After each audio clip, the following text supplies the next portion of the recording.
mas as coisas são muito difíceis na minha vida. Tudo eu tenho conseguido com muito suor. Padre, mas é tudo mesmo. Tem que ser assim? Minha filha, eu não conheço de outro jeito não, viu?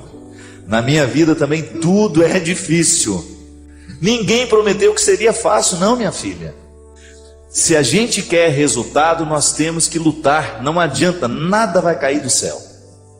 Nada cai do céu. Fé nasce do chão. Acho que a gente inverteu as coisas, né? A nossa oração tinha que ser voltada para o chão o tempo todo. Que é aqui que Deus floresce. Deus é igual semente, floresce é no chão. Essa metáfora de que Deus está no céu, isso é bonito. Mas é aqui, ó, é pisando nesse chão que a vida acontece.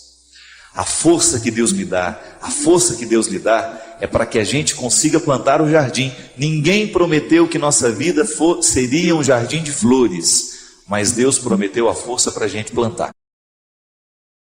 Eu estou aqui, graças a Deus, cheio de saúde, tenho o meu esforço nessa história, tem, mas é dom de Deus em mim, eu faço a minha força.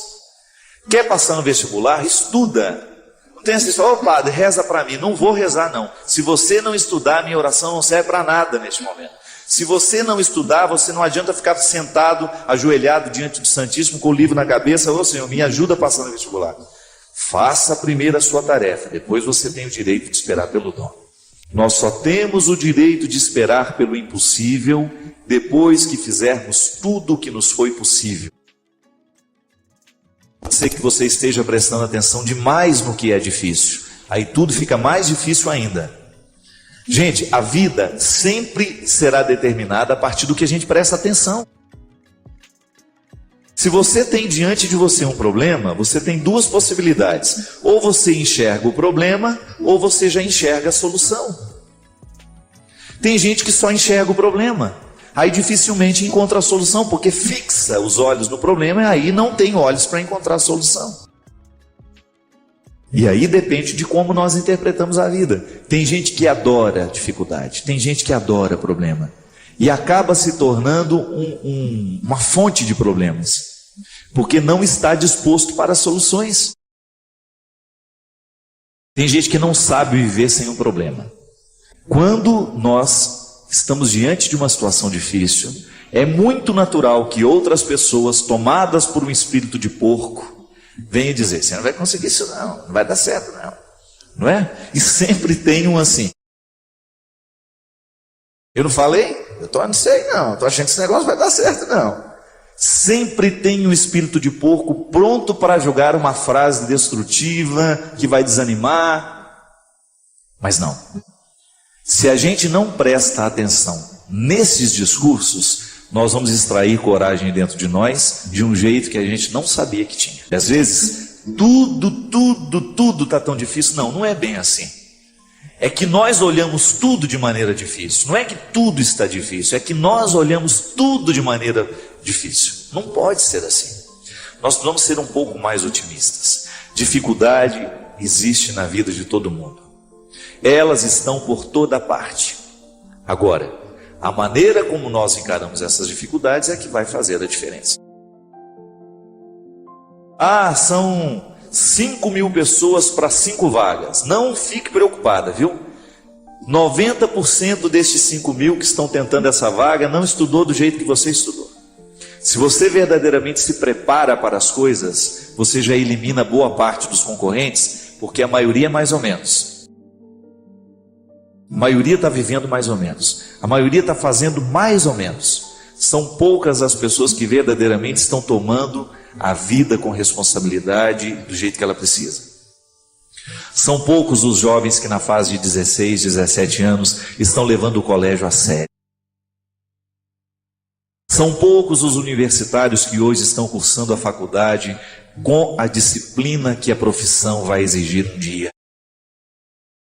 E eu sempre digo, quer ser um bom profissional? Estude bem o que você está estudando. Porque você não tem o direito de ser mais ou menos. Não tem.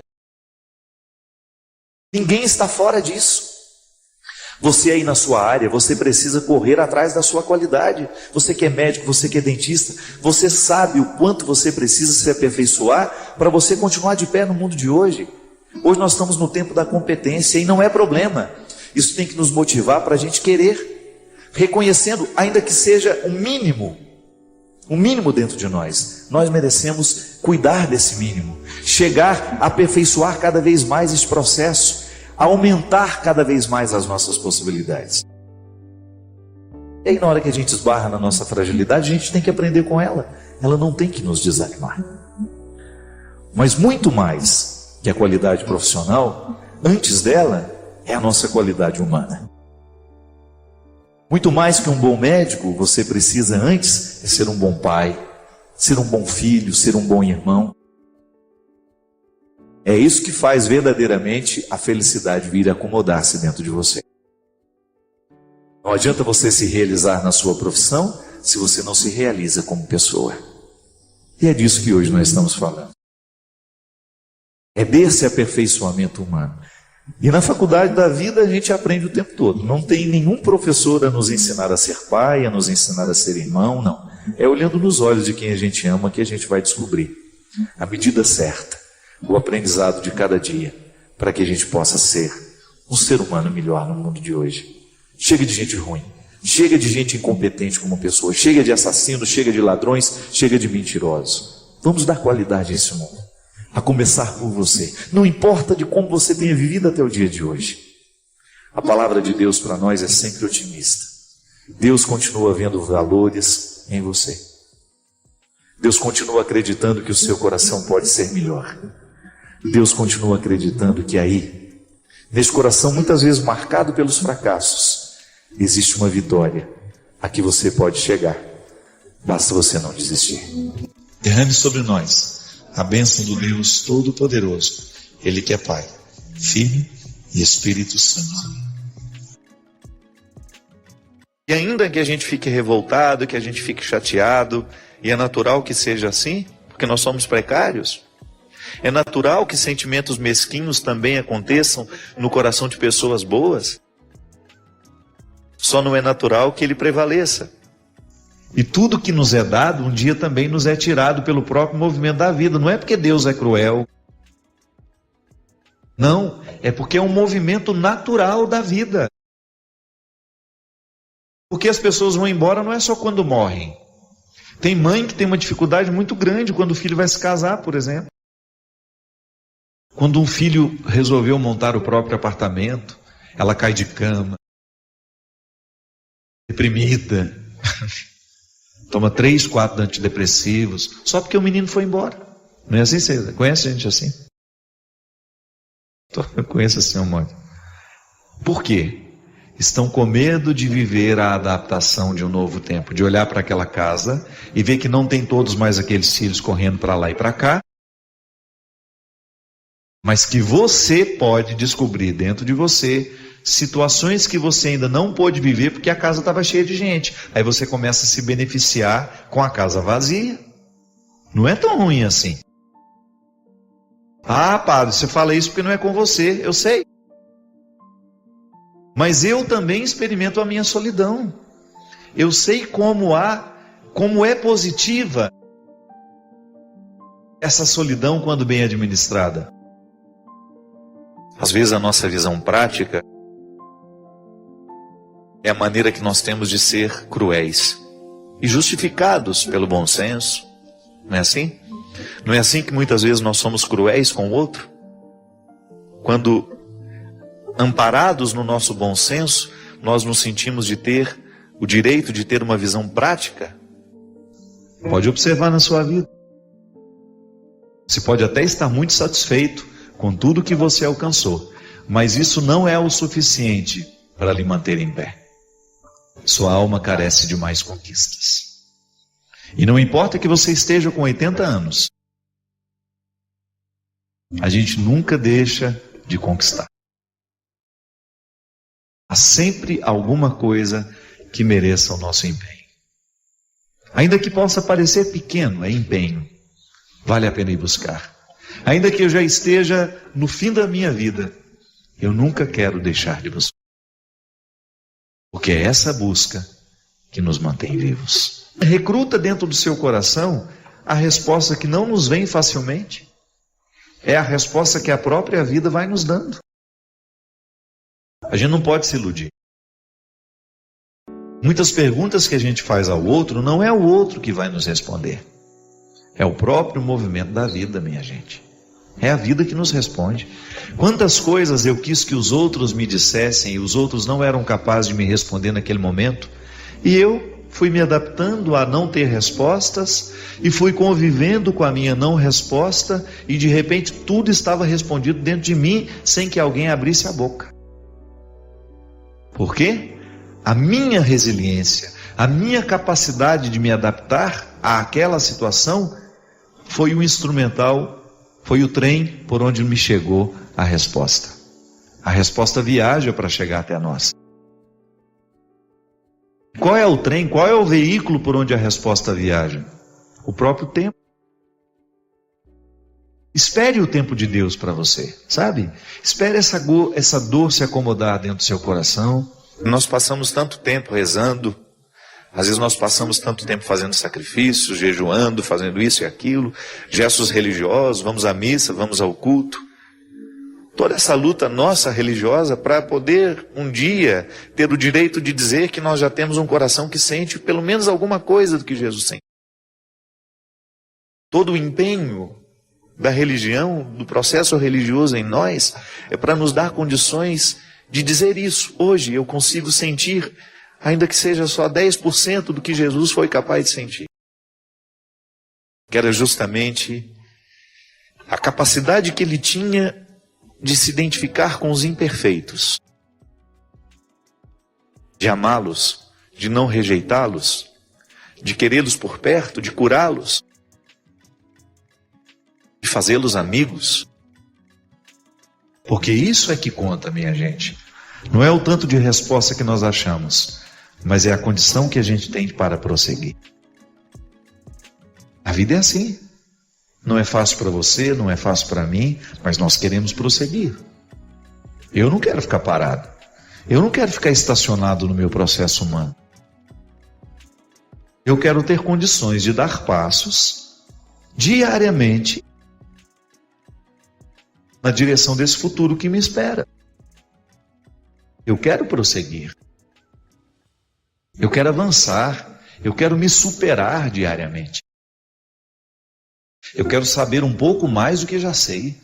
Para isso eu leio, para isso eu estudo, para isso eu não me contento com o último livro lido, eu quero outro. O que nos move é a gana. Bem administrada, é claro, né? Porque senão vira ganância. Gana, o desejo, a vontade de ir além. E o que é o desejo? É a satisfação? Não é não.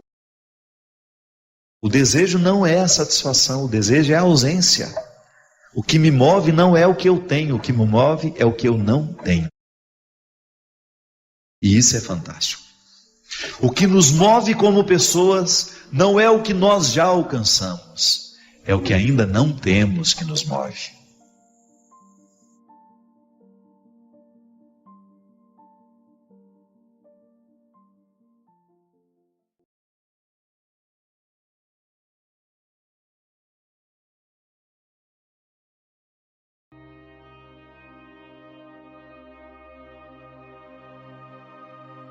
E o seu querer para mim é que eu esgote essas possibilidades ao máximo. Eu preciso elevar à categoria máxima as minhas possibilidades. Aí uma coisa vai desencadeando outra. Quebrar as hipocrisias é a gente mergulhar no coração dessas coisas, dessas realidades que nos tornam tantas vezes absolutamente infelizes porque não estamos sendo quem a gente deveria ser. E a pior hipocrisia não é a que o outro nos mostra, é aquela que nós sabemos na intimidade do nosso coração que nós praticamos. A hipocrisia que de fato nos envergonha não é a que o outro sabe de nós, não. É a que nós sabemos de nós mesmos. Quando eu não sou capaz de amar os que estão ao meu lado, quando eu não sou capaz de respeitar os que estão ao meu lado, quando eu sinto que meu amor é teórico, não amo ninguém, e fico fazendo discurso para o outro, que devemos nos amar, que devemos nos respeitar. Eu administrar as minhas hipocrisias, eu no meu dia a dia buscar os recursos espirituais para que eu tenha condições de ser mais verdadeiro, ser mais inteiro, ir diminuindo o processo do pecado na minha vida. Ah, padre, mas não é tudo que a gente consegue, eu sei, é processual. A satisfação é um diamante que nós vamos encontrar todo dia, no meio dos cascalhos. Porque se você resolve prestar atenção naquilo que deu errado, você vai se distrair com os cascalhos e você nunca vai chegar ao diamante da realidade. Tantas pessoas eu encontro que chegam a ficar cansado de escutar a mesma coisa o tempo todo. Pessoas que estão lamentando 2, 3 anos uma mesma dependência afetiva e não tem coragem de cutucar a ferida do jeito certo. Não tem jeito não tem coragem de entrar pela porta da frente, de quebrar as suas hipocrisias, as mentiras que conta para si mesmo. Porque felicidade é a satisfação que nós podemos ter de ser quem nós somos. Não é outra coisa. Eu deitar a cabeça no travesseiro depois de um dia vivido, de funções cumpridas, de dificuldades enfrentadas, de amores vividos, de ódios também sentidos. Eu deitar a cabeça no meu travesseiro e dormir satisfeito com aquilo que eu consegui alcançar de mim. Porque sempre que a gente tem a oportunidade de quebrar um processo de hipocrisia em nós, a gente se liberta. É tão interessante ser mais livre. É tão satisfatório você experimentar a leveza de não precisar cultivar a hipocrisia, de você ter um coração leve, porque já está devidamente reconciliado com aquilo que você tem de fraco em si mesmo, com aquelas indigências que você naturalmente precisa administrar, porque é uma questão de sobrevivência. E aí você vai tendo mais controle sobre isso. Porque Deus sabe que eu posso. Ele sabe quais são os meus talentos, Ele sabe quais são as minhas possibilidades, as minhas aptidões. Mas eu posso correr o risco de morrer sem ter descoberto. Porque não cravei as unhas na matéria-prima da minha realidade. Não cravei as unhas para poder arrancar todos os excessos que tantas vezes me afastam daquilo que eu posso ser.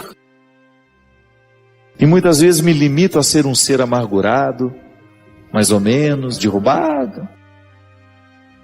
Porque não faço o enfrentamento para eu ser quem eu posso ser.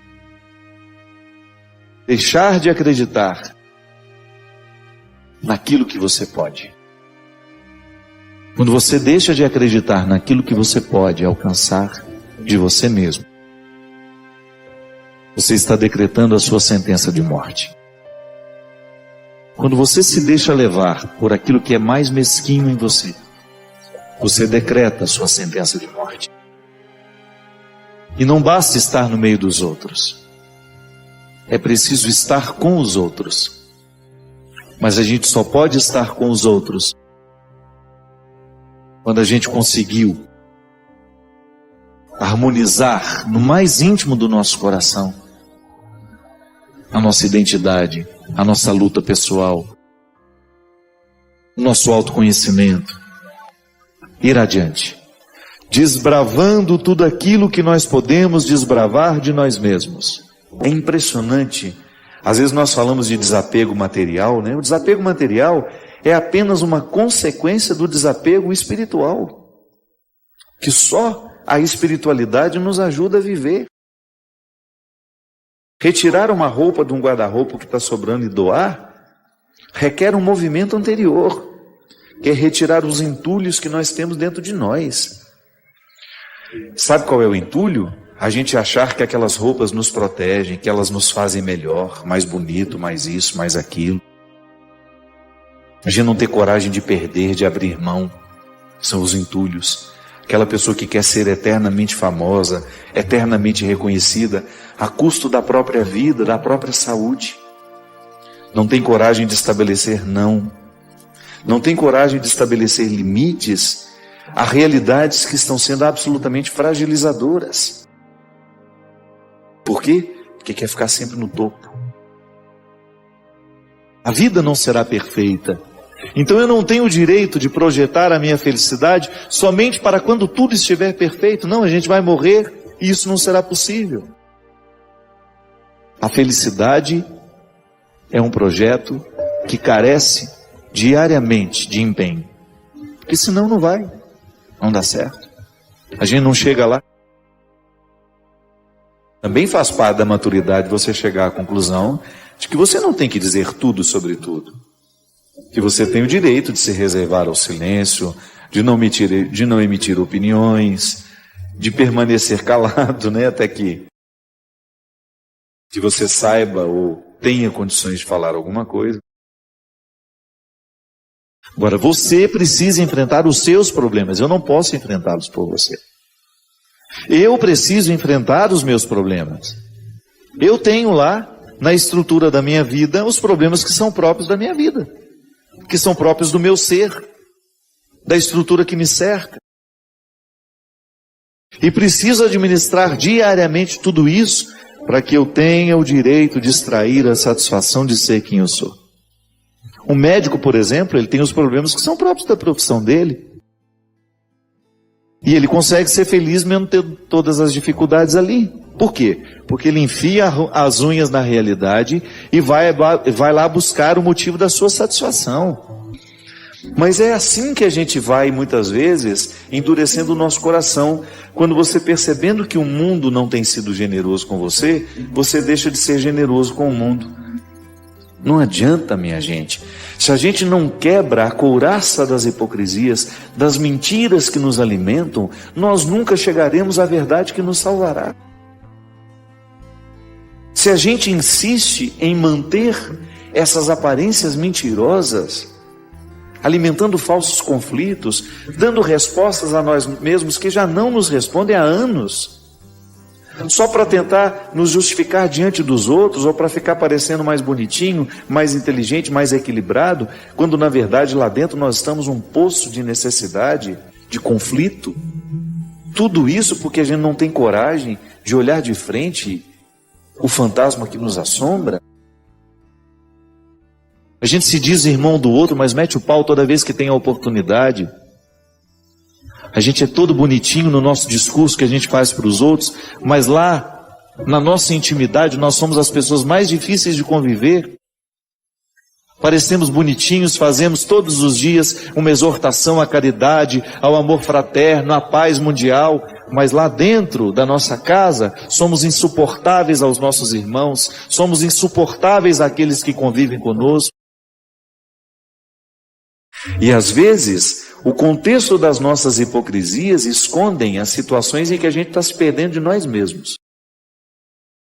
É aquela eterna mentira, que a gente não tem coragem de dizer a nós o que nós precisamos ouvir, em relação à nossa vida pessoal, em relação às nossas escolhas. A gente vai dando eternas justificativas, infundadas, mentirosas, mas que naquele momento parece confortável, alivia a gente do enfrentamento que a gente precisa viver. Sim, quando eu busco essa felicidade, independente do que o outro está me oferecendo, quando eu cavo na terra do meu ser a oportunidade de ser feliz, eu naturalmente provoco isso no outro. Eu vou ficar menos incomodado com o outro.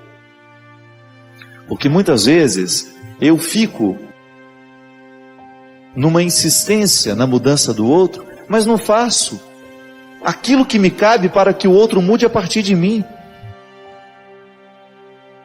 Essa história da gente se dizer irmãos, mas na prática a gente viver como se fôssemos inimigos, com inveja, com disputa o tempo todo, um puxando o tapete do outro, fazendo de tudo para dar errado o projeto do outro. Sentimentos mais mesquinhos, e todos eles acobertados pelo pseudo-manto da santidade. Os sentimentos mais mesquinhos eu encontrei em pseudo-santidades. É por isso que a gente precisa lidar diariamente com os nossos conflitos, colocá-los sobre a mesa, olhar sem medo. Aquilo que no nosso temperamento, no nosso jeito de ser, é causa de opressão que depois gera a hipocrisia. A pessoa não fica hipócrita da noite para o dia. A hipocrisia é muitas vezes o resultado de um processo opressor. É muito desagradável, é muito desconfortável a gente identificar que o tratamento que a gente oferece às pessoas não é aquele que a gente recomenda. Porque para mim o pecado pior é esse. Um pecado grave que nós cometemos diariamente é quando nós não somos capazes de amar as pessoas que estão ao nosso lado. Muitas vezes sou eu o responsável por aquilo que não é transformado no outro. Faça a manutenção. Estou fazendo a manutenção dos defeitos do meu marido. Meu marido é acomodado e eu o acomodo com as minhas atitudes. Meu filho é acomodado e eu o acomodo ainda mais com o meu cuidado excessivo. Eu não expulso na hora que ele precisa crescer. Tem um amigo que eu vou fazendo a manutenção dos seus vícios, porque vou reforçando nele aquilo que é vicioso e que ele já deveria ter expulsado de si mesmo há muito tempo.